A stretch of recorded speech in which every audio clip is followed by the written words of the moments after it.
যে ডাক দিয়েছিল আমার সংগঠন, আমার দল, সেই ডাকে ঐক্যমত পোষণ করে প্রথম থেকে শেষ পর্যন্ত তাদের সাথে ঐক্যমত পোষণ করে ছিল, এখনো থাকবে।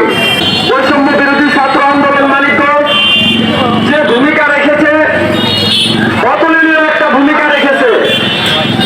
বৈষম্য বিরোধী ছাত্র আন্দোলনের উদ্যোগে বাংলাদেশ থেকে জালেম গোষ্ঠীকে বিতাড়িত করেছে।